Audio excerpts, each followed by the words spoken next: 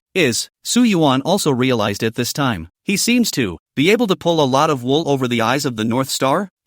She mustn't know about this, or Su Yuan could think of the scene where Beidou Star Monarch's anger level was pulled up to full. Facing Beidou Star Monarch's question, Su Yuan directly answered, "It's the underworld dominated by the Nine Spirit Sage." Beidou Star Sovereign fell into silence when he heard that it was the underworld, not knowing what he was thinking, and so did Gold Virtue Star Sovereign. The two fell into silence together. It seems that they do have information in their hands about other competing hell worlds. Just why the silence? Only they know. After a long time, Beidou Star Monarch reared his head to look at Su Yuan. The underworld is indeed dominated by the Nine Spirit Sage. What you said is not false. It seems that you guys are a bit surprised that it is the underworld that has been promoted to hell? Su Yuan casually asked. Beidou Star Sovereign and Golden Deity Star Sovereign did not answer, but coldly said, "It's your turn to ask questions." Su Yuan thought about it and chose to ask this question. After breaking through the 7th rank with the help of immortality, can we continue to break through? Beidou Star Monarch was obviously also aware of the immortal nature. She was not surprised that Su Yuan asked this question, and explained lightly, "Yes, but at a price." Beidou Xingjuan shut his mouth after he finished speaking. Su Yuan, who had wanted to glean some information from Beidou Xingjuan, was somewhat disappointed. So Su Yuan turned to ask the star god of golden virtue, "Immortality, what exactly is it?" The Golden Virtue Star Sovereign smiled slightly at this, first shaking his head. "This problem, No one cannot say clear. I can only say is that the immortal nature is to seize the creation of heaven and earth, both with the charm of letting countless people tend to rush to scramble for, but also has the magic of letting people fall into the abyss, such as unnecessary, it is best not to touch. After a pause, the golden deity star sovereign continued, this is not considered a positive answer to your question, so I'll say one more thing, the use of immortality is extremely wide, can be almost anything, all depends on how the user uses it, additions to artifacts, promotion breakthroughs, especially those who break through with the help of immortality. You have to be extra careful when facing them, because these people will be much more difficult to deal with than the average person if they have gained the means to truly control immortality. Su Yuan's heart chilled slightly at the words spoken by the golden deity star sovereign. People who break the barrier with the help of immortality, much harder to deal with than the average person? But those elders within the clan who broke through with the help of immortality were inferior to those who broke through with the help of themselves in Lei Xian's mouth. The difference made Su Yuan think deeply. Those elders, is it because there is no real way to control the immortal nature? Beidou Star Monarch did not care about Su Yuan, who was deep in thought, and asked once again, who was the one who obtained the authority of the Earth's capital? The Nine-Spirit Sage? This question made Su Yuan freeze. Can you say that the one who got the power of hell is standing right in front of you? However, when Su Yuan thought about it, the white-haired figure swaying in front of him appeared in front of his eyes, and the authority of the hell is now in her hands. It's just that the state she's in today, I don't know how it really is anymore. Even if she was sent into the coffin of life and death, it was only a gamble on that nebulous possibility that her life and death would still be unknown. Then Su Yuan said, it's not the 9 spirit saints of the elements, nor any other power within the underworld, but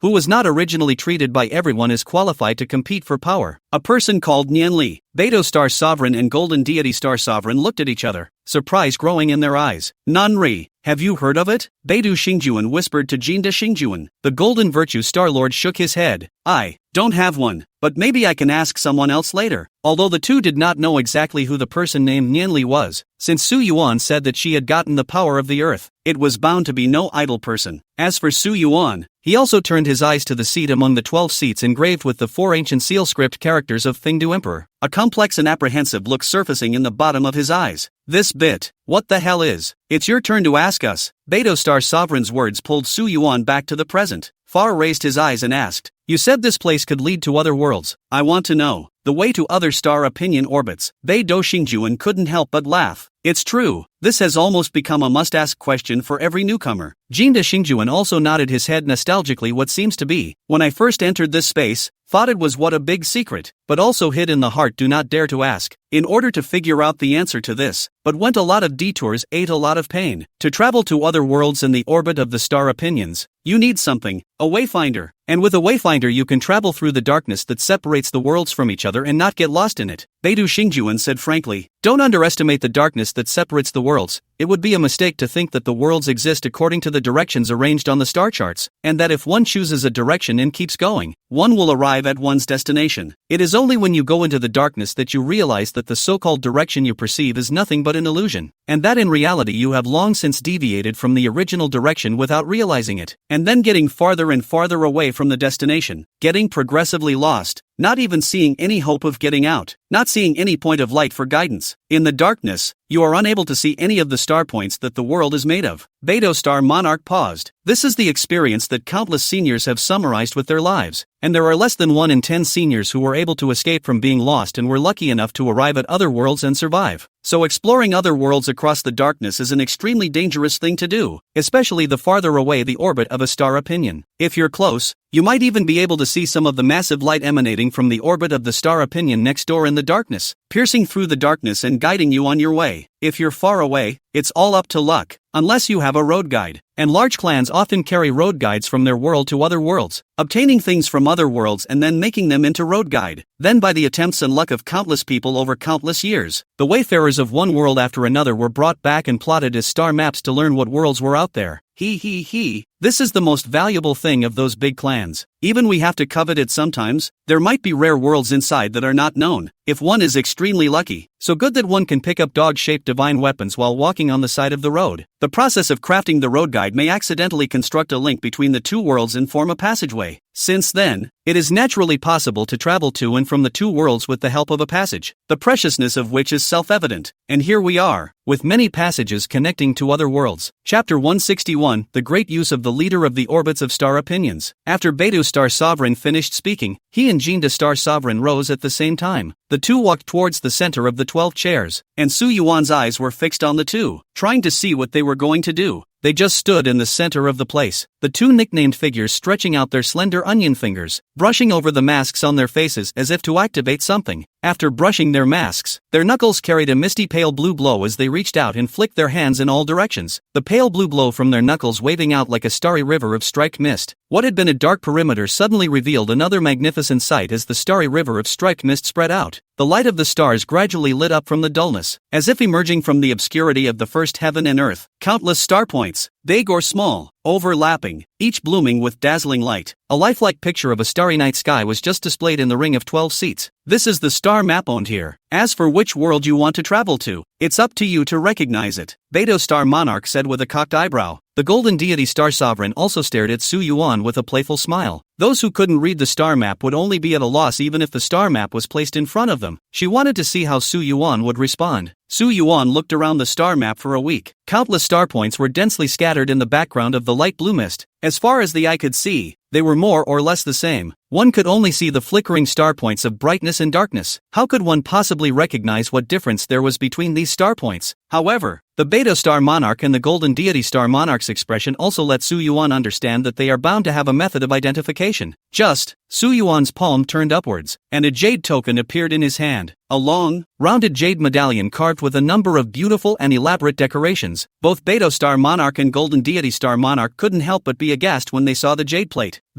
They stared carefully at the jade plaque and sized it up. Su Yuan pinched the jade sign. The jade sign in silence was located in the center of the star map, surrounded by endless stars. A guiding force slowly revived from it. Then before the eyes of the three of them, a straight ray of light shot out from the jade tablet straight into the darkness. Beidou Xingjuan and Jinda Xingjuan then realized that in Su Yuan's hand, it is road guide. Beidou Xingjuan blurted out, or such a complete road guide. The prudence of the Golden Virtue Star Sovereign's tone seemed as if the item in front of him was extremely rare. Wait, that's not all. Beidou Xingjuan's tone was a little sharp. This road guide points to is an unknown world. It was only the jade card in Su Yuan's hand, from which the straight rays of light fell into the star map, but it did not fall on top of any of the star points. Instead, it fell into the background of the misty blue fog. A few star points were sprinkled far and wide around them. The bottom of the Golden Deity Star Sovereign's eyes flashed several times in succession of changes, staring at the jade card in Su Yuan's hand and the point where the lines in the card landed, wanting to say something. Su Yuan was a little disappointed as he watched the jade light fall on the blank space, not landing on any of the star points. He rubbed the jade tablet. This Star Opinion Orbital Guide was still a reward from the Demon Lord World simulation, but where it would guide to, Su Yuan did not know yet. Will it bring him back to the Demon Lord world? Su Yuan recalled that he had eternally transformed the Sword Mountain to suppress the Demon Lord, so that he would not be able to turn over in his life, while the Fire Phoenix that Yushi had transformed into had landed on the Sword Mountain to form the indistinguishable Fire Phoenix branch. Beidou Xingjuan had once again underestimated this newcomer, not realizing that the newcomer had taken out such a style of road guide in his hands. Staring at the road guide, a lot of curiosity grew in her eyes, only to feel that this jade token was different from any road guide she had seen before. Just exactly what was different, she didn't know yet. The road guide in your hand guides to an unknown world. If you want to travel there, you may be able to reach the nearest world first, and then travel across the darkness with the aid of the road guide's guidance.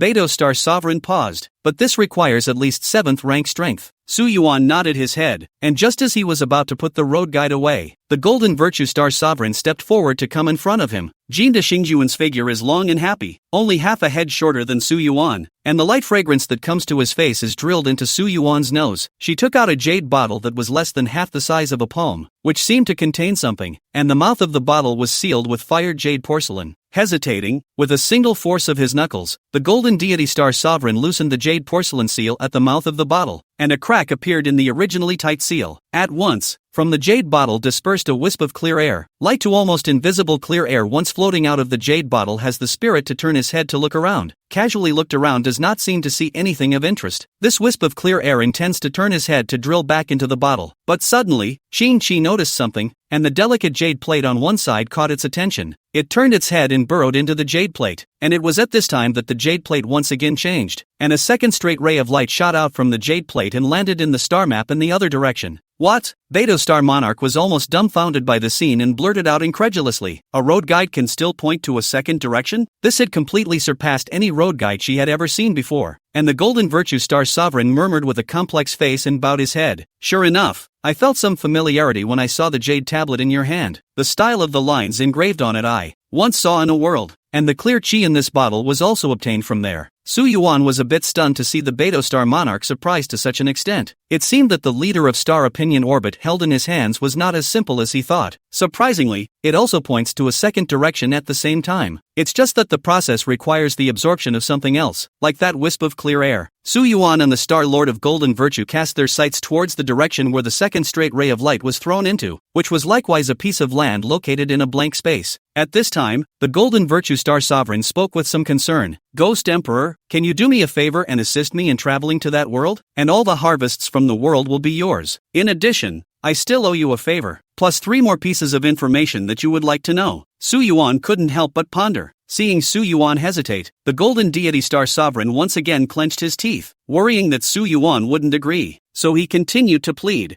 "I'll only take one thing, I don't want anything else, and if you have any trouble in the future, I'll answer the appointment even if I have to go through fire." Seeing that the Golden Deity Star Sovereign was so sincere and his anxious demeanor did not seem to be fake, Su Yuan thought for a moment and said, "3 things, 10 pieces of information. In addition, not right now, the time has to be according to me." Chapter 162, 24 Heavens. Yes, the Golden Virtue Star Lord nodded heavily, but Su Yuan's complexion cooled down. "This jade tablet is my property. Star Monarch is so presumptuous to release that clear chi out. What if in case it spoils my things?" Su Yuan's words had the meaning of asking for punishment. Talking about conditions is talking about conditions, but this behavior of the Golden Deity Star Sovereign is extremely presumptuous. After all, it was still the first time he and the Golden Deity Star Sovereign had met, and they didn't even know each other's details. The Golden Virtue Star Sovereign also reacted at this time, feeling a hint of embarrassment, full of apologies, and whispered, "I was presumptuous. This matter was a momentary emotional ups and downs that I neglected." Jean the Stargazer thought for a moment. As an apology,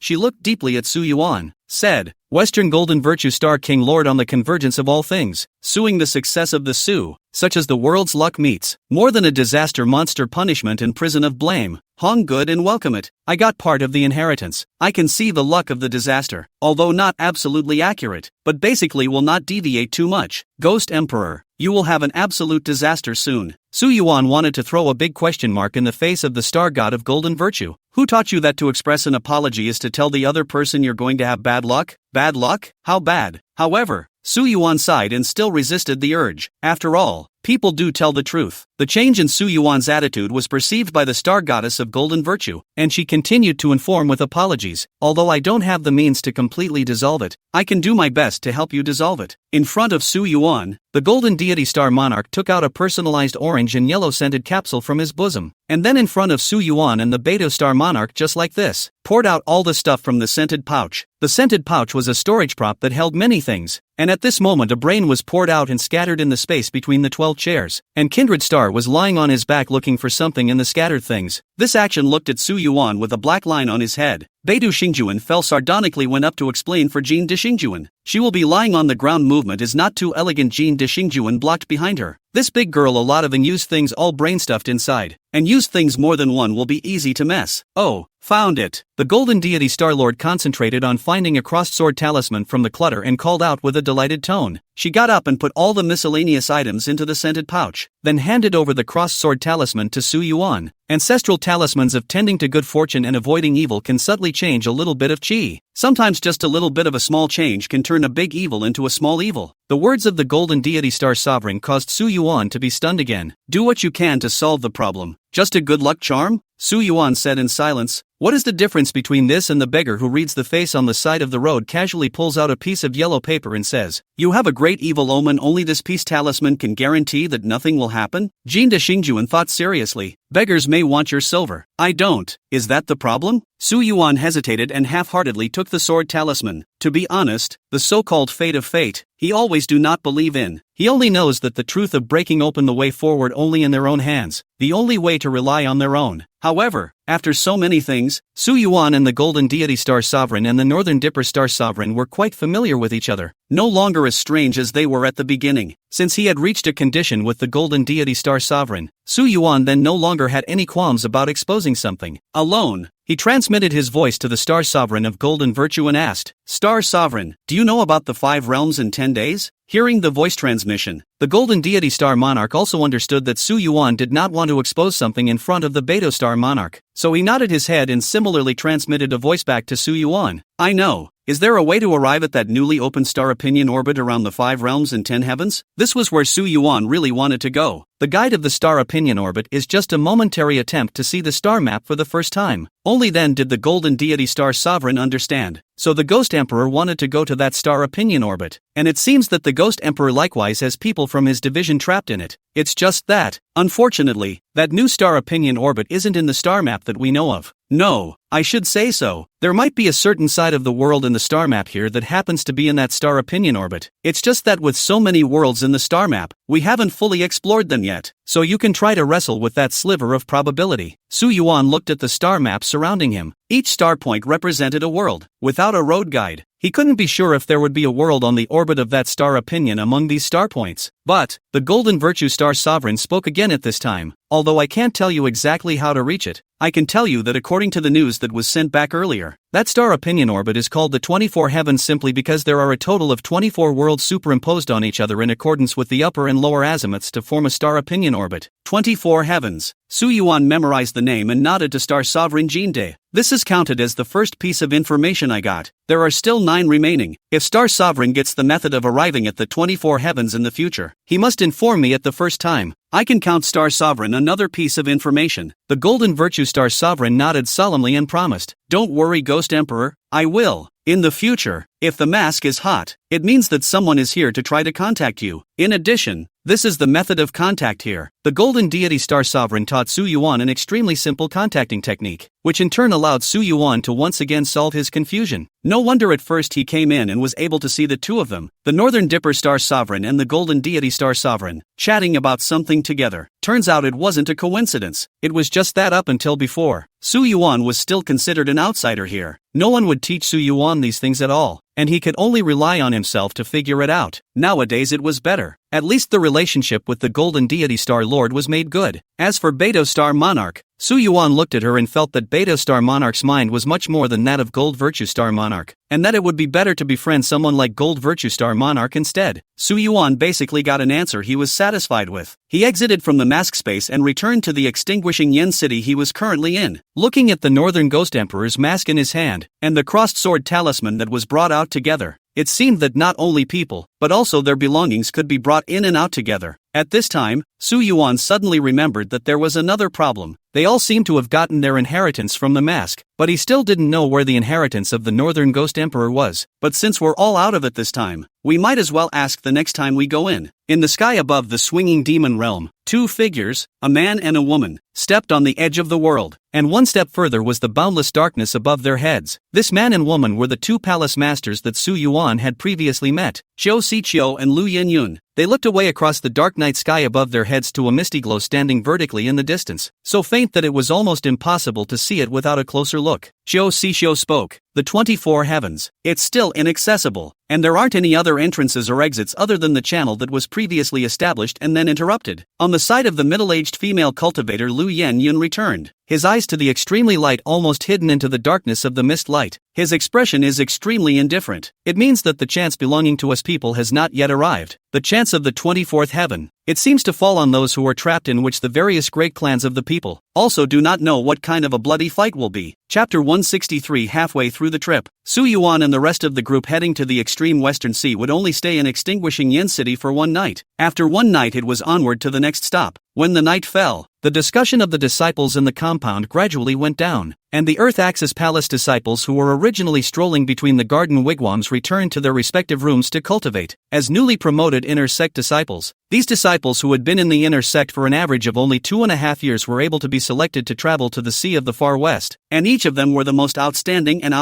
talents. Naturally, he will not be lazy in his cultivation. There were even some disciples who hadn't left the door since they entered their small courtyard and had long since rolled up into the sky. And Su Yuan, the same small courtyard but different room. Ning Hao, is so to Su Yuan spit these people? In fact, more so a little bit of time to cultivate will not be ahead of how much. Everyone's talent has been the top of the line, and even a certain epiphany can comprehend the progress of more than 10 years of seclusion to get, but they have to be every little bit of time compressed, and then be some of the old-fashioned elders they cited as a model for everyone to learn from. Wow! Just because of this was also said by my master many times, let me learn more. Don't play with some useless, strange and obscene techniques as soon as you have time. Ning Hao held a wooden bird in his hand, and as Ning Hao turned on the switch on the belly of the wooden bird would be able to lift its wings and fly, and if it was painted with colors, it would be lifelike. Su Yuan also felt that Ning Hao was a genius for being able to make such a thing. Even if you don't become a sword cultivator, being a carpenter is definitely a grandmaster level figure. This gadget is good, Su Yuan pondered, but can you make it bigger? Su Yuan gestured, roughly the size of a mountain. Ning Hao's complexion jolted, seemingly a little surprised by Su Yuan's whimsy. Then carry formations on the back of the bird that can hold up a large formation for protection, and also reserve seats for carrying people, and then place a single unmanned individual bird on the back of the bird that can launch them out, with a good self-detonation formation housed on top of it. Su Yuan told his thoughts one by one. Hearing Su Yuan's words, Ning Hao's already wide-eyed eyes grew wider and wider like bells, a picture gradually unfolding in front of his eyes. Feeling more and more unbelievable, Su Yuan continued. A large wooden bird loaded with hundreds of small wooden birds, each small wooden bird running to the enemy. If it did not hit the enemy, destroyed, at most, is to damage some of the timber and the construction of self-destructive formation materials, but as long as the replacement of an enemy is pure profit. Ning Hao had an expression of, this can still be the case, but upon further reflection, this seemed to really make sense. Su Yuan continued to conceptualize, and then the big woodchucks can come back to replenish the little woodchucks, which are produced in a steady stream by ordinary people following a step-by-step process. Ning Hao listened intently, and the surprised look under his eyes had transformed into a strong shock. Such a thing, it seemed like it could really be made, and it wasn't difficult. The cost was extremely low, compared to spending decades to train a cultivator. This thing could be made by ordinary people, and in the end, the cultivator would just carve the formation. Ning Hao looked at Su Yuan with more and more respect, and even had a feeling of being a fellow traveler. Not only is senior brother Su famous, but his thoughts are also different from normal people. So he asked, Senior brother Su, what is this thing called? Su Yuan thought about it and said in a serious manner, calling the mother bird. Well, it's not good to hear. How about, just call it hen? Ning Hao couldn't strain a smile when he heard the word hen. You're so funny, senior brother Su, but I feel like you're just teasing me when you say that. However, Ning Hao still felt that Su Yuan's idea was feasible, and after a little bit of instruction from Su Yuan, his mind was filled with various ideas, so he gladly got up. Senior brother Su, since you are interested in this wooden bird, it will be given to you as a gift. I'll go back to study and research the big bird you said to go. He left the wooden bird behind and got up to return to his house. Su Yuan surveyed the delicate and small wooden bird, placed it on the cabinet in the corner of the house, closed the door of the room, and also entered the state of cultivation. Early in the morning of the second day, they were once again gathered together by the 5 elders, under whose leadership they crossed the mid-air, leaving behind a stream of Xian sword flying amidst the attention of many people. On the evening of the second day, they arrived at Hongshan Lake, the second stop after crossing the Wengyuan Plain. In the middle of the lake stood a secluded workshop, and in the evening, the mountains and water around the lake were all in one color, and the evening sun reflecting off the lake along with the red-orange sky dyed the surroundings into a fairyland-like existence. The one who guarded the Red Mountain Lake workshop was also an elder sent out by the Swinging Demon Sword sect, and greeted the group of people and placed them in a mansion near the lake in the workshop, which was just right to see the lake view, with an excellent line of sight. This time, Su Yuan was still divided with Ning Hao and the disciple from the same small courtyard last time, and the group of 3 was crammed into one house. That disciple's name was Yuan, and compared to Ning Hao's self-acquaintance, Yuan had not socialized with Su Yuan much except for the first time they met and were so surprised that they sized Su Yuan up. Even if Su Yuan and Ning Hao were chatting happily, they would not join the two. After separating from the 5 elders of the large group, Su Yuan could detect a feeling of being watched coming from his body every once in a while, and this feeling became more and more frequent as he moved further and further away from the swinging demon sword sect. At first, Su Yuan did not understand the source of this feeling, and later found that this feeling came vaguely from the surrounding heaven and earth, and it was as if he was being repelled by the surrounding heaven and earth when he was being watched, and then realized that this appeared to be the probing of a person of the 7th order. I guess that it was probably that stout Wei Pioneer Wei Elder, and I don't know if it was Lei Xian who had greeted him, but he had taken care of Su Yuan, and was the only one of the 5 elders who would nod and smile at him. Su Yuan's first impression of him was not bad. As for why he was able to perceive the probing of a person of the 7th rank, Su Yuan did not find out the exact source for a while. After all, he was carrying a bit too many things and there were too many possibilities. On the 3rd day, they crossed the Red Mountain Lake and proceeded further to the west, gradually seeing the dried-up lake and the more and more parched earth, and finally coming directly to the vast Gobi. Further on is the 10,000 fathoms Gobi. It takes 2 days to cross the Gobi. This is the last city before entering the Gobi, and the last day to be able to sleep in your room. Elder Ma, one of the 5 elders, said aloud to the disciples. Chapter 164. One more person chopped by the frightening god style. The last city before entering the Gobi was a large city of yellow earth, and the elder of the swinging demon sword sect stationed in the city assigned a small house made of yellow earth to each of the group of disciples. From the outside the little house doesn't look very nice and rustic, but when you look inside you realize that it has all the amenities and everything.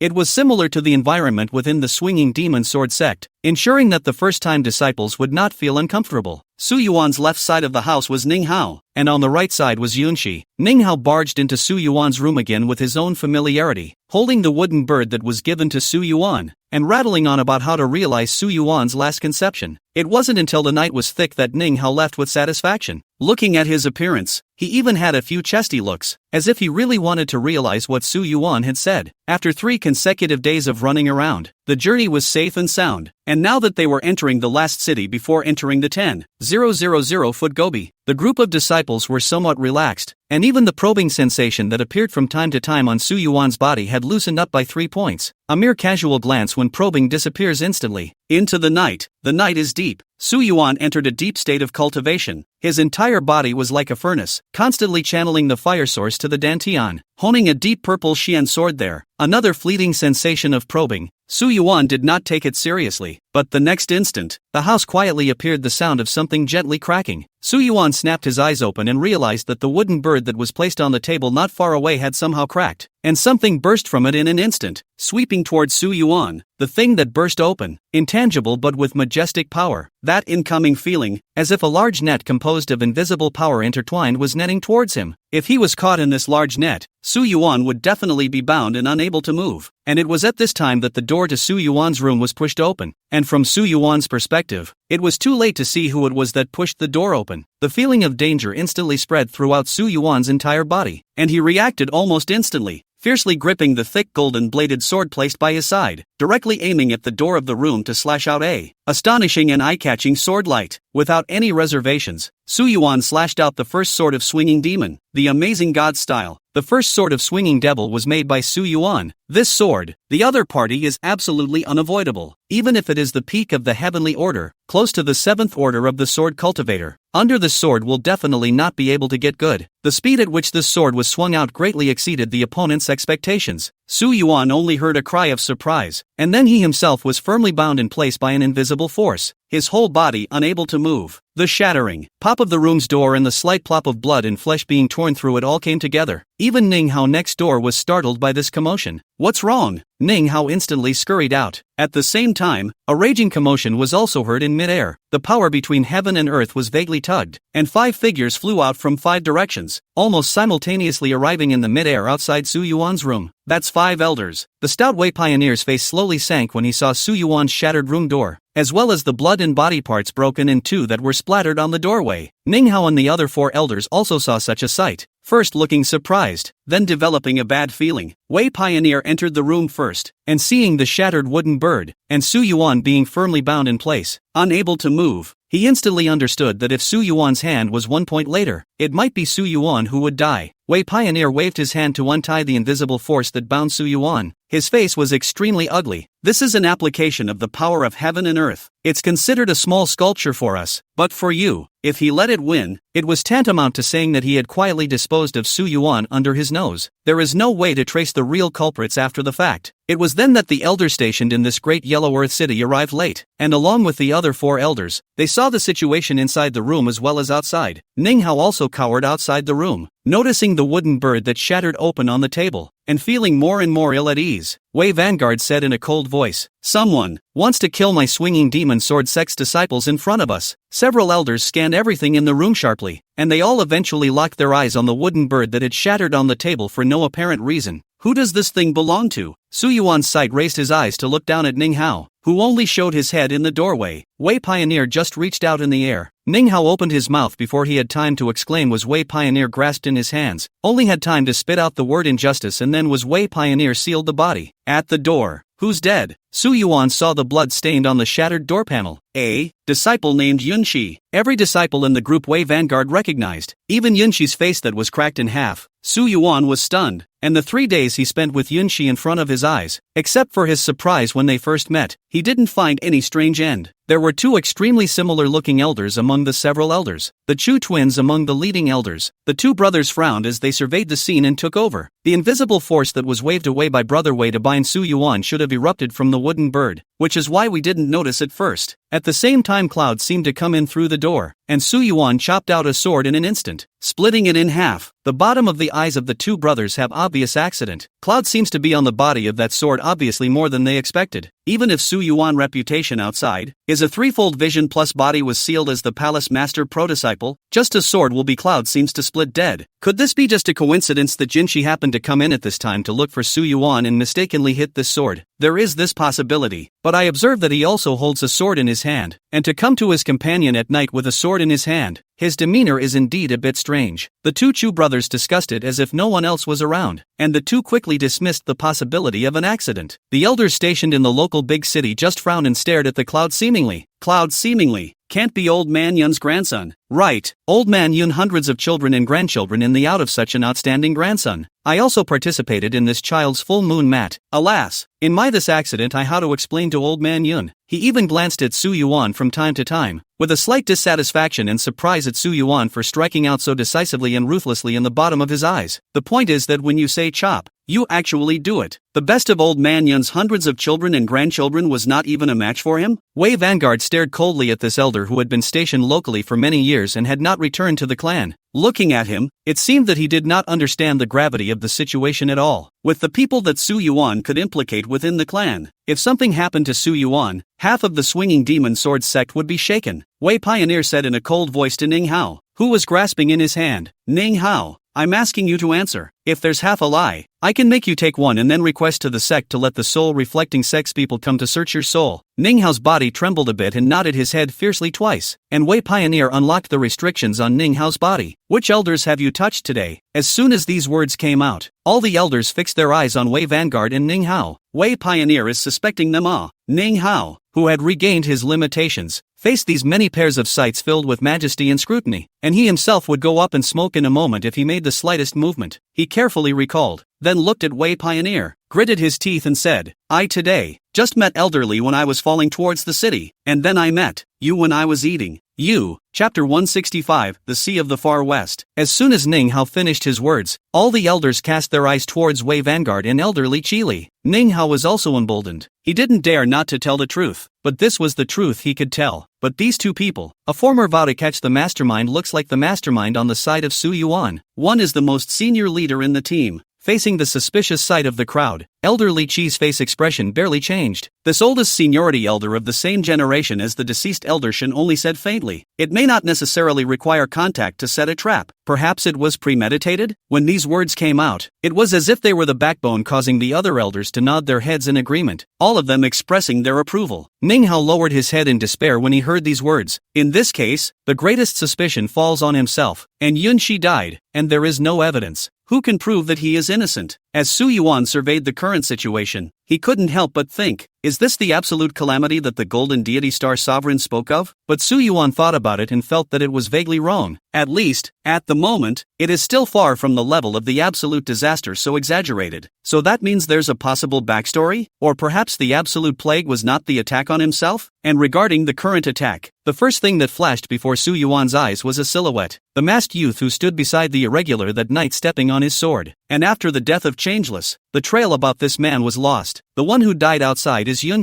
It is hard not to be. Cloud seems to be this sword-masked youth, but Su Yuan immediately denied. That night stepping on the sword-masked youth is to have seen his appearance, and recognized himself. If so, the Cloud seems to see himself for the first time should not be so surprised. Moreover, the invisible power that erupted after that wooden bird shattered was something only a person of the 7th Order could make, and the current 7th Order had all gathered in their house. As for the hidden 7th Order, Su Yuan did not feel that it would exist if he could hide it from the 6 7th Order elders in front of him. Such a 7th Order powerhouse could directly forcefully wrestle himself in front of them. Since the trap hidden in the wooden bird was used before arranging for Yuan to come in at this time, it must be that this person must be unwilling to expose his identity, or at least unwilling to expose his identity to the Swinging Demon Sword sect. What it was jealous of was still the Swinging Demon Sword sect, not itself. It showed that this person's identity within the Swinging Demon Sword sect was extremely useful. Like Su Changfo? Su Yuan swept his eyes at the elders, his expression calmly not at all like the victim of the attack he had just suffered. However, these elders could have crossed over to the 7th rank on their own. Unlike Su Changfeng, who relied on his immortality to break through restricted by immortality and was able to be seduced by the masked youth and impermanence, what else do these elders have to be lured? Until the facts came out, none of Su Yuan's conjectures would be answered. When Su Yuan glanced at Ning Hao, the skepticism under his eyes was still there, but compared to the several elders, it was much less. The several elders were momentarily at an impasse, and it was obvious that the plotters had long anticipated this and did it seamlessly without revealing any obvious footage. In the end, Wei Pioneer could only be a temporary thing. However, Wei Vanguard still arranged Su Yuan to be in front of him, along with 2 other elders, a total of 3 7th Order-like bodyguards escorting him, both escorting and watching each other. Certain suspicions that have been quietly planted. Regarding Ning Hao's arrangement, the elder stationed in the local big city proposed that he should be imprisoned in this city first, and then brought back to the clan by him when his innocence could be proven. This proposal was immediately rebutted back. If the 2 people are accomplices, it is not a direct release of all of them. In the end, under Elder Li Qi's strong advocacy, it was directly stated that everyone, one and no less, would continue to travel to the Sea of the Extreme West. This won't let any of the suspects go. If it still dared to make small moves in front of the 3 elders, these 3 7th steps would not be slacking off now. For 2.5 consecutive days, a group of people in the team did not have a moment's rest, wearing stars and moon, day and night, spent a small half of the time across the 10,000 feet of the Gobi and the desert, finally saw the oasis at the end of the desert, and the boundless, majestic blue sea in the distance of the oasis. For many consecutive days without a moment's rest, the spirit of highly tense Wei Pioneer saw the sea slightly revitalized, and let out a breath. He said quietly to Su Yuan, who was at his side, "Su Yuan, Elder Lei has explained to me, according to reason after this incident, you and I had better return to the clan immediately. But this time the team is not only to take the disciples to the extreme western sea to comprehend the parting of the sea style, but it is also an assessment of us. Elder Li's hope is the greatest. He is extremely reluctant to us to return here, and because of this, Elder Li preferred to let the 3 elders to protect you and also did not want to because of the action happened and let us halfway back to be criticized." Su Yuan mused as he recalled Elder Li Qi's every move along the way and did not find any traces of weirdness. Even if he had, he certainly wouldn't make it easy for himself to be able to find out. After all, that was a 7th Order elder. That's why Elder Li's suspicion can't be determined yet. Near the sea, the refreshing air as well as the sound of the tide came together, instantly fading the dryness and heat of the desert. The 2 Chu brothers among the 5 elders were even more slightly excited as they stepped on the sea, only to see the 2 facing the endless sea, with the person in the left position holding a right-handed sword and the person in the right position holding a left-handed sword. The rough sea undulated under the feet of the 2 men, and the 2 men vaguely hooked up heaven and earth around them, and within a very small area on their side. The undulation of the sea instantly became turbulent. The 2 men's 2 swords slowly swung out in a unified trajectory, even driving heaven and earth and gathering on the swords. The undulating sea raged to the breaking point with the falling sword. Then when this gentle sword finally fell, the sea even slowly parted directly from it. The crowd of disciples were lost in thought as they watched the scene in front of them, only to feel that this was the lifelong pursuit of their Earth Axis Palace disciples. Just when they thought that the sea parting would be the end, the slowly parting sea surface suddenly burst out with a fluctuation at an extremely fast speed almost in the blink of an eye, and a crack that extended out along the cracks in the parting sea surface. In the blink of an eye did not enter the deep sea floor and the endless sea in the distance. The surface of the sea was wave-free, but an unmistakable undercurrent was set off by the fluctuations. This fluctuation is so powerful that it shakes the mountains and the sea. This scene stunned the crowd of disciples, who realized that this was the true swinging demon's second sword, the sea-splitting style. Chapter 166, Parting of the Sea. Choose two males' minds are united. The double swords of the duo are like a single sword. One of them alone cannot use the sea-splitting style, but when the two of them are united, the sea-splitting style is at their fingertips, and none of the several elders here dares to say that they can win against the two brothers of the Chu clan joining hands. Wei Vanguard and several other elders stood side by side and spoke in detail. This was actually an introduction to Su Yuan. This allowed Su Yuan to have a deeper understanding of these two elders who looked almost identical. However, Su Yuan did not have many interactions with the two elders, but he did talk to the other Elder Ma a few times during the journey. Elder Ma had known Su Yuan's name long ago, and also said that he was present that day when Su Yuan took a step and the sky descended with a triple vision. But it was just a pity that he didn't see Su Yuan once. Elder Ma had the intention of making friends, and while watching over Su Yuan's side, he talked eloquently with him. On the contrary, it was that elderly Chili who was nonchalant towards Su Yuan, and if it wasn't for the attack that night, the two probably wouldn't have had much interaction. The disciples exclaimed in admiration and surprise, causing the Chu clan's duo in the air to make quite a splash. Enjoying the admiration and yearning eyes of the disciples, seeing that the Chu clan's duo was relying on the power of the two of them combining in front of the disciples to be able to use the split sea style, Elder Ma also snorted coldly, slightly displeased. He took a step out onto the vast ocean farther away. Elder Ma gently caressed the long sword that was crossed in front of him, and the sword in his hand unexpectedly trembled slightly as it emitted a sharp sword sound. In the sound of this sword chime, the sea of waves under his feet that had been set off by the Chu clan's duo instantly became ancient, unable to set off a single wave. And in the next instant, before the disciples could see how Elder Ma had struck his sword, they only saw a sword light slashing out from in front of Elder Ma, blasting straight into the surface of the sea. The moment the sea surface and the sword light collided, like millions of thunderous explosions, endless rolling wave sounds boomed while the sea surface was blasted open. At first it was just a very small gap, and as the sea parted further and further downward, and the tide fell toward the crack below, the crack underneath grew larger and larger, until it expanded until it was like a huge mountain that cracked open. The Elder Ma suspended on it was like a black dot, and underneath it was a huge abyss of the parted sea that chose to devour people. The giant abyss of the sea lasted for a while, and the power of the sword that fell into the depths of the sea floor continued. When the residual power of Elder Ma's sword dissipated, the cracks in the seabed finally gradually closed under the seawater's diffusion, and the seawater on both sides fell into the sea abyss and crashed together, erupting into a sound even stronger than the one between them. The rumbling shook the crowd of disciples, who only felt endless grandeur reverberating in their chests, and a burst of discussion rang out. Compared to the sea-splitting stance of the two Chu brothers, Elder Ma's sea-splitting stance is even more brash and direct, quite a bit of a 1-power-10 flavor, and all three of their sea-splitting stances have slightly evolved their own variations compared to the initial Swinging Devil's second sword, but their core is still the Swinging Devil's second sword. Wei Vanguard was still introducing it to Su Yuan. Su Yuan was extremely close, first seeing how the two Chu clan duos invoked the power of heaven and earth, combining the strength of the two to swing that sword, triggering the powerful fluctuations hidden under the sea, and then seeing Elder Ma's direct sword, which unreservedly broke through the sea, rigidly creating a persistent and unending abyss of the sea. Seeing how the two 7th-rank powerhouses wielded their swords one after another, a trace of arcane dawning arose in Su Yuan's eyes. This mysterious indistinctness was linked to the swinging demon's second-style sword technique that he practiced on weekdays, and it was automatically deduced under the effect of the born sword heart. Swinging demon's second style of swordplay in each of the actions were Su Yuan strung together, only to launch the only sword. All kinds of subtle trajectories continue to act out, launching a variety of possibilities, and ultimately negated by the Su Yuan, so that the cycle is constantly repeating itself. The two Chu brothers returned to the lineup of elders, and when they saw that Elder Ma's triggered formation gave birth to a clamor among the disciples, they couldn't help but shake their heads and spoke out. It's just that the force makes it a bit bigger and looks a bit bluffier. There's no skill to speak of. Elder Ma's sword is fancy and useless against the enemy. Open arrows are easy to dodge and dark arrows are hard to guard against. The only way to control the enemy is to do so silently. One of the two brothers spoke his mind. Elder Ma happened to be stepping on the air and came back as well, and when he heard the two brothers say this, he just waved his sleeve, lifted his chin slightly, and grunted without saying much. It was only when it glanced among the disciples, especially especially when the disciples reacted, that there was satisfaction in its eyes, with the loud sound of the parting seas colliding still echoing in their ears. The 70 or so disciples loudly discussed the sword, and some even began to discuss the realization they had gained from it. Elder Ma, this sword, and I expected the parting of the sea style is simply exactly the same. I just seemed to catch a bit of a feeling, as long as the goodbye a few times to say maybe, parting the sea, so be it with parting the sea. Elder Ma withdrew his satisfied eyes and stood proudly with a leisurely look of self-satisfaction. This made the two Chu brothers even more upset, but they just couldn't say anything else because they were in the way of so many disciples watching. Right at this moment, a burst of commotion appeared amongst the disciples at the bottom, not knowing what was going on, and several elders looked over with sideways glances, only to see that in the middle of the disciples, a handsome white-faced, elegant-looking disciple who was as tall and elated as a scholar closed his eyes, but the sword in his hand automatically waved. The surrounding disciples avoided and made a space, leaving the scholar-like disciple alone to wield his long sword. All of them were disciples of the Earth Axis Palace, and when they saw that familiar trajectory, they immediately recognized that what the scholarly disciple had wielded was swinging demon second style sword technique. The basic skills of the scholar disciple were extremely good, closed his eyes and swung a whole set of sword techniques. Each sword, whether it was posture or aura, all of them were in place, which could be called a standard, and between the swings of the long sword, it even brought out a path of purple light, which was vaguely translucent with a hint of spiritual change. Chu's two brothers' eyes slightly surprised. This disciple seems to be called Zhang Ji, is the disciple who started from the end of the micro, in a group of newly promoted inner disciples is considered to be the top of the line, just by observing the sea-splitting style twice. It is surprising that he immediately had an epiphany. This son's sword heart is excellent. Relying on himself to enter the 7th rank is expected. Looking at his progress, it is expected that he will realize the swinging demon second sword after the 7th rank. The two of them praised the scholar disciple with delight in their eyes. These disciples at the bottom could be the seeds of future Earth Axis Palace elders. Chapter 167, Doing Great Things Silently. Chu's two brothers did not deliberately suppress their voices, and their voices were transmitted into the ears of the disciples underneath without any obstruction, which in turn caused some people to have a climbing heart. A handsome, cold-faced disciple who held his sword and bound his hair snorted coldly, looking at Zhang Ji with an extremely unfavorable look. He was wearing a look at the value of the brocade clothes, satin fabrics, and even has the role of automatically absorbing the role of the surrounding heaven and earth aura. The waist wearing a jade pendant is contained in a small sword. Jade pendant, no traces of carving, visible that the small sword is born in the jade. Its value can be imagined. Priceless. Behind the handsome cold-faced disciple there were 3 or 5 disciples with him at their head, and they quietly watched as Zhang Haji finished practicing a set of swinging demon second stance with a new sense of enlightenment. Then the handsome cold-faced disciple walked up step by step holding his sword. This action drew everyone to look at him, their gazes containing a variety of colors, from gloating, to watching a good show, to resentment and dissatisfaction. But he didn't care about the gazes of the people around him and kept coming to Zhang Ji. Zhang Haji, who was dressed as a scholar, frowned as he watched the handsome, cold-faced disciple come before him, and couldn't help but voice out, "Is this Yin Shao's desire to discuss with me to explore the insights of the second sort of swinging demons?" The handsome, cold-faced disciple called Yin Shao held his head high, cradled his sword, and waved his chin. "Get out of the way." Zhang Ji's face stiffened. Being waved away like this in public really put him on the spot. But with so many people and the elders watching, Zhang Ji could not afford to snap on the spot, leaving them with the impression that every cent counts. So he opened his mouth and sarcastically said, "As usual, Yin Shao looks down on us disciples who have come to this day purely by our own strength. How can we be like Yin Shao? Wearing with spirit immortal clothes and a jade pendant made of sword heart jade, we really don't have the qualifications to be looked up to by Yin Shao." After satirizing, Zhang Haji collected his sword and walked towards a group of fellow disciples, and those disciples who were friends with Zhang Haji cheered to greet Zhang Haji, as if Zhang Haji was some kind of hero returning. Yin Shao had been huffed by Zhang Ji's words, and seeing this scene was even more furious as he said in a cold voice, "I'll show you that without the immortal clothes and jade pendant, the gap between me and you isn't something you can cross." Yin Shao removed the outer garment from his body, and the jade pendant around his waist was also unclipped along with it and thrown to the side. With a stabbing sound, the sword held in his arms was drawn out. The sword glittered with cold light. The pattern was complicated. The breath was extraordinary. At a glance it was not a mortal product. He closed his eyes and stood motionless with his sword in his hand. The crowd of disciples watched silently, and even the elders in the sky above waited with bated breath until at a certain moment, a hint of breath slowly rose from Yin Shao, who was carrying a sword. That breath, as if to split the incomparable sea in front of him, with a sword to break the momentum of 10,000 troops, and even let Elder Ma surprised "Oh" out loud. This kid, Even have me just that sword too similar. The crowd of disciples even exploded. Just now Elder Ma stood above the sea. Parting the sea is still fresh in their minds. It's hard to believe that Yin Xiao learned by looking at it. After the aura of a sword breaking through 10,000 armies rose from Yin Xiao's body, he violently opened his eyes, the bottom of his eyes looking intently towards the sea, in which the only thing that existed was the firmness to cleave through everything, and then the sword in his hand danced out with a sword flower. Wei Vanguard spoke in slight surprise. Swinging demon second style? Well, it's not right again. Yin Xiao waved his sword light continuously in his hand. The continuous sword light could vaguely discern a hint of the second style of swinging devil. Looking at the crowd of disciples dumbfounded, simply not understanding which style of swordplay this was, Zhang and Ji's expression was a bit gloomy. Someone beside him asked him if this set of swordsmanship could be solved. He solemnly replied back, "Can be solved is solved. This set of swordsmanship is not yet to the extent that it can't be resisted. It's just that this set of swordsmanship represents that his comprehension of the second style of swinging devil has almost surpassed mine." The other disciples were even more frowning as they watched, some pondering how to crack it, others surprised at when Yin Xiao had realized to such a degree. Elder Ma did see something strange. Well, I think he was inspired from my sword, suddenly realized how to wield my sword, and wanted to deduce through this set of swordsmanship to finally arrive at my sword. Even though it is not possible to truly achieve the degree of my sword, it is enough to learn a few similarities. With the fall of Elder Ma's words, Yin Xiao's momentum as flourishing continuous sword light also arrived at the end of the line. Previously swung every sword is not a useless pen. Are to pave the way for this last sword, will be pushed to the extreme. The sword in Yin Xiao's hand fiercely angled toward the sea in front of him. Just a light sword, mediocre, not even able to see anything outstanding. But as if this sword extended an invisible sword chi, the distant sea unexpectedly clattered and formed two wave crests, from which the invisible sword chi pierced through. These two wave crests are only half an inch high, compared to the boundless sea split by Elder Ma is really inconspicuous. But a group of elders but shocked echoes. Those disciples are even more stunned disbelief. Yin Xiao's face was a little pale, but looking at the results achieved by this sword, which penetrated with extreme satisfaction, he pulled the corners of his mouth unhappily before his smile became open. He did it anyway. Yin Xiao swept his line of sight to the side of Zhang and one of the pedestrians, his eyes blooming. At this time this line of people are silent. Zhang and she stared blankly at the clattering and rumbling of the two wave crests. He saw extremely clearly that Yin Xiao had not relied on the mana of his own native Xin sword, merely an ordinary sword with no mana fluctuations, but managed to achieve a few points of the parting of the sea. Otherwise, by relying on the intrinsic Xin sword, any one of the disciples present would be able to slash the crest of a wave half an inch high. But this was not for the splitting sea style. Looking into his heart, he could not do it himself without relying on his intrinsic Xian sword to wield this sword. Zhang Haji looked towards the immortal clothes and jade pendant that had been thrown aside by Yin Xiao, and a few moments of frustration arose out of nowhere. Elder Ma nodded his head and praised. The posture of the parting of the sea has been highlighted. It's this set of swordsmanship launched the last sword, at least 2 points of the divinity of the parting of the sea style. Although this set of swordsmanship ultimately may not be able to launch the real parting of the sea style, but to be able to do this step is already rare, and then comprehend more. Then it will be counted as a preliminary touch of the threshold, compared to those who have not touched the threshold. No doubt it is a difference of mud and clouds. Even the previous has been silently. Chi Elder also nodded slightly. Words not light and light said. In this generation of ground axis palace disciples, when counted on the top, into the 7th order to get an elder's position is no problem. More is expected in the 7th order before the enlightenment of the second sword of the demon swinger. Wei Vanguard Chua's two brothers Elder Ma's eyes changed slightly as he looked at Yin Xiao. Can you realize the second sword of swinging devil before entering the 7th level? This difficulty is 1 heaven and 1 earth compared to realizing the second sword of swinging demons after entering the 7th order. The two Chu brothers spoke out. The swinging demon 5 swords are fundamentally about inducing changes in the heavens and earth, and the process of entering the 7th stage is to have the inner heaven and earth drive the outer heaven and earth. And in this regard, the Tao of the two is somewhat similar. With the experience of crossing into the 7th stage of controlling the power of the outer heaven and earth, it will undoubtedly be much less difficult to acquire the swinging demon 5 swords. Wei Pioneer nodded approvingly, and at that moment, he suddenly realized that something was missing around him. Previously, the attention was attracted by the disciples' comprehension, and a few elders commented on the disciples, and had not been concerned about another person beside them. And at this time, remembering, he discovered how Su Yuan had been silent. Chapter 168, Second Sword, Parting the Sea. Wei Pioneer turned his head to look at Su Yuan, but he saw Su Yuan looking into the distance, his eyes motionless, not knowing exactly what he was thinking. Right in the middle of Wei Pioneer's doubt, Su Yuan's disoriented eyes regrouped and a trace of realization appeared on his face. I see. The light voice drifted out with the wind. So what? Wei Vanguard froze, and even the other few elders were all at a standstill, then looked at Su Yuan. Su Yuan did not say anything and reached out to take the sword, but the sword was stepping under his feet. So Su Yuan landed on his own, landing in front of the group of disciples. The thick golden-fronted sword at his feet also fell into his hands in a smooth manner. Suddenly a silhouette fell from mid-air, instantly drawing the eyes of all the disciples over, and when they saw who it was, each and every one of them couldn't help but be stunned. That man, isn't that the only Tianguan Palace disciple? How? The disciples of Tianguan Palace also want to gather the hilarity of the disciples of Earth Axis Palace competition. They had long noticed Su Yuan's existence, especially since Su Yuan had also been taken care of by the elders in such a special way. This treatment was unique. The eyes of the disciples who did not know the exact inner workings of the situation looked at Su Yuan with a strange look in their eyes. In particular, Su Yuan ignored all of them, carried his sword, and walked towards the beach. Zhang Heji, through the reminder of the people around him, looked toward this figure walking toward the sea and said in a flash, "Isn't that person a disciple of the Heavenly Pass Palace?" Yes, a few elders even guarded him with extra care, as if there was an accident one night before. Didn't you notice that one person was missing from the team?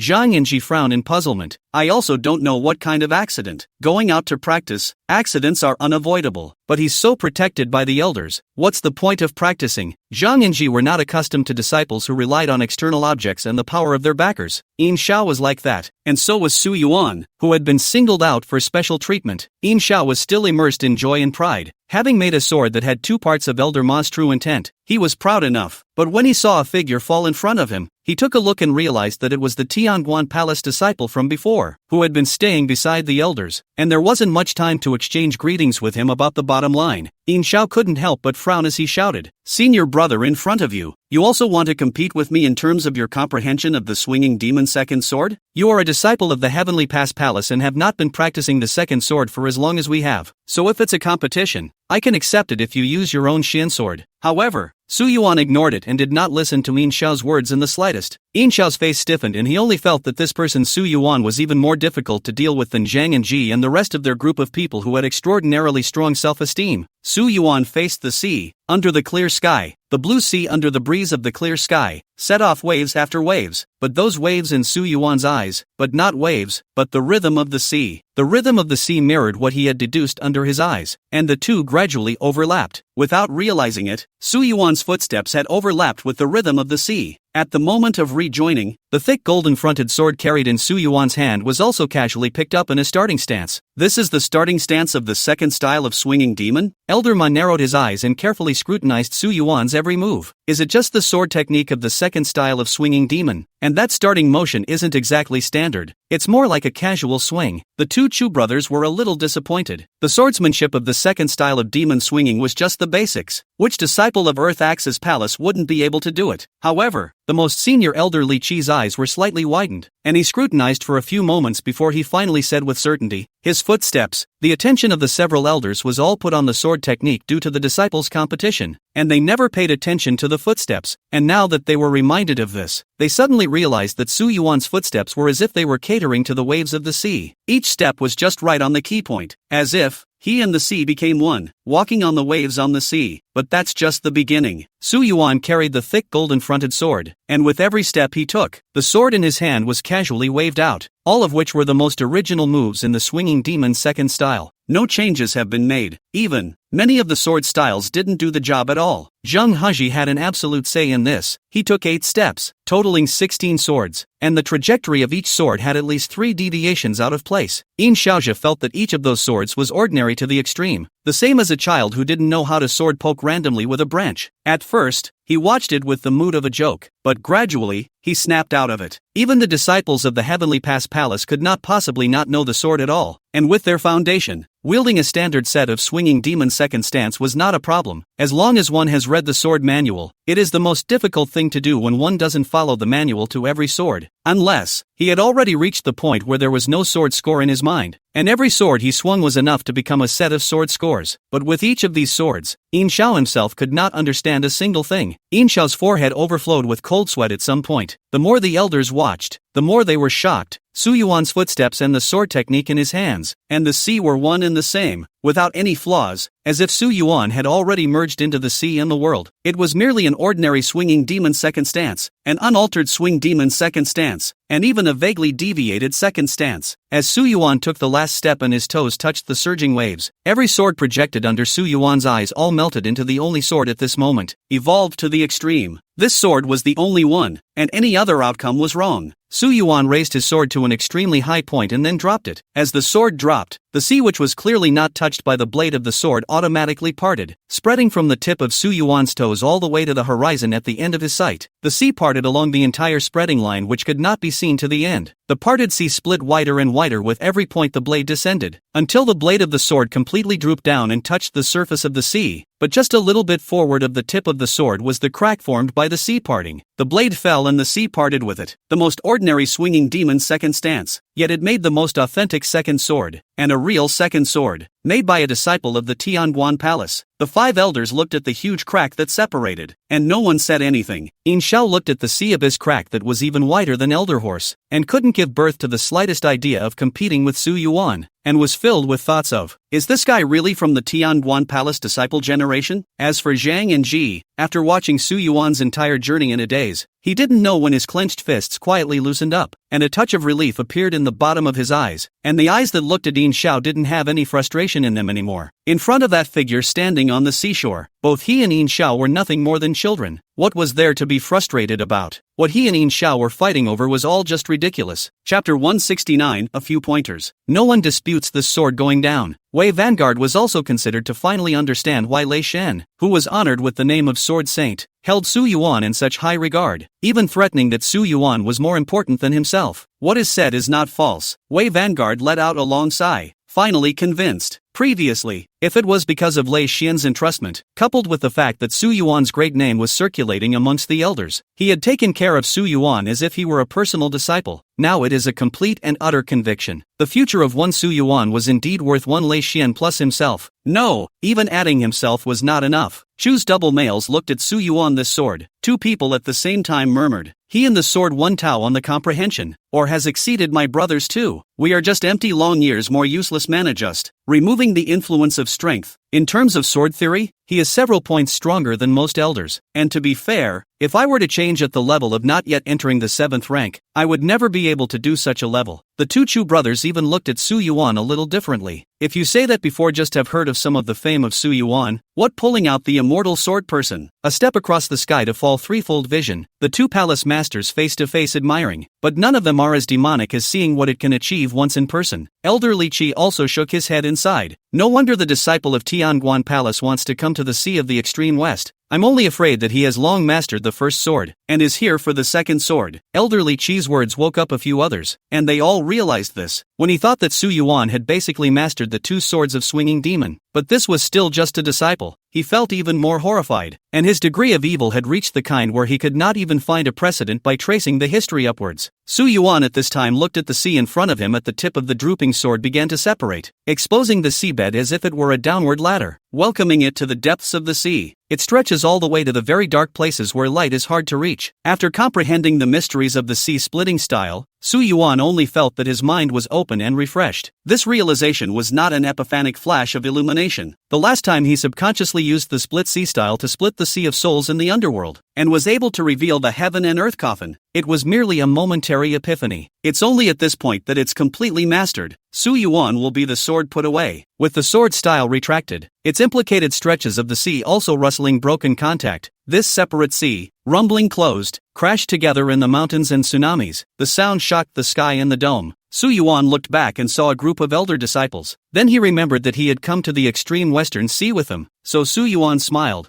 I'm sorry, I suddenly came to my senses. Elder Chu and Elder Ma's 2 swords were really wonderful. Everyone must have gained a lot. Yin Xiao couldn't help but bow his head when he heard this, his face hidden in the shadows. What do you mean? What do you mean? Humiliating, isn't it? I recognize that you're strong, but you can't treat Earth Axis Palace disciples like us with such contempt. Yin Xiao stepped forward, holding his sword, and came close to Su Yuan. Zhang Heji and the others stared at Yin Xiao rather nervously. This guy, is it hard to get some face for us? Although Yin Xiao this guy usually look down on this look down on that, but ultimately still have their own pride. Even if it is a demonic opponent, will never be discouraged. Zhang Heji and the others looked at Yin Xiao with inexplicably more recognition and relief. This kind of bent rather than broken and not afraid of the power of the wind is exactly what they are happy. Yin Xiao opened his mouth. In my Earth Axis Palace Yin Changbao. I don't know your name. I have a pair of jade pendants here. It is made of sword heart jade. It can help people sense the sword intent to a higher level. If your brother does not abandon it, it will be treated as a meeting gift. From me to your brother. Yin Changbao's words traveled unimpeded to Zhang Heji and the rest of the group. 1 second when he was relieved that Yin Xiao was also a fellow traveler. The next second he realized that this guy had jumped ahead of everyone else. Too late to even get a handshake. Asterisk asterisk asterisk asterisk this guy is shameless. What's the use of having a face? Can I comprehend one more point of the second sword? But this one is a real one who knows the second sword. Without the skill of a demon, can't I still ask a demon for advice? Tian Ji and a few of the surrounding fellow practitioners stiffened. I had hoped to make friends with that senior brother, but Yin Changbao's move has really ruined it. Before the words were out of his mouth, a few of his fellow travelers around him were already sandwiched far ahead of the crowd. Brother Zhang, there's something to talk about later. Zhang brother, run faster. Late will be Yin Changbao that guy one person bad thing. Don't then in front of this senior brother to denigrate us. You guys. Zhang Ji shook his head. What is in order? What is in order? I wanted to have a gentlemanly friendship with that senior brother, not like a street haunt. It is really degrading. Then, a figure stepping on a sword scurried over everyone's head and landed in front of Su Yuan before him. Zhang Ji who came down from the sword was a bit hasty and woeful, but his 2 eyes were glowing, and he arched his hand at Su Yuan and said, My name is Zhang Ji. It is a pleasure to meet senior brother, and I hope that senior brother will give me some guidance. Su Yuan looked at the inexplicably familiar scene in front of him and could only smile. Good to say, good to say. It's all trivial. Several days had passed since the 5 elders led the group to the Sea of the Far West. Over the course of several days, Su Yuan and the other Earth Axis Palace disciples gradually mingled, especially people like Yin Changbao and Zhang Ji. These two are the best of this batch of newly promoted inner disciples. The two come from different origins. The character is even more incompatible. Each side of some almost the same situation of the disciples, forming a small gang. A group of disciples were divided into a few coastal mansions on the seashore. Green bricks and black tiles based on the ancient mansions, a few steps away from the sea. This day Su Yuan and Yin Changbao Zhang talked about Ning Hao. Yin Changbao recognized, Ning Hao's senior brother is somewhat unique. In addition to cultivation is partial to some woodworking, always able to drum up some unexpected gadgets. For the children to play is quite good. Zhang Heji, on the other hand, said, those things of brother Ning Hao's, although I also don't think they're of much use, but born to be useful. Brother Ning Hao's strengths can definitely shine in certain locations. You people, you just love to say such false words. Yin Changbao disdained. Zhang Ji glared back. It's better than hurting people with your blunt words. Seeing that the two were about to fight again, Su Yuan directly stopped. Since you have extra strength, why don't you go and practice your sword? Right at this moment, Wei Pioneer's burly figure appeared outside the door and walked straight towards Su Yuan with a somewhat gloomy expression.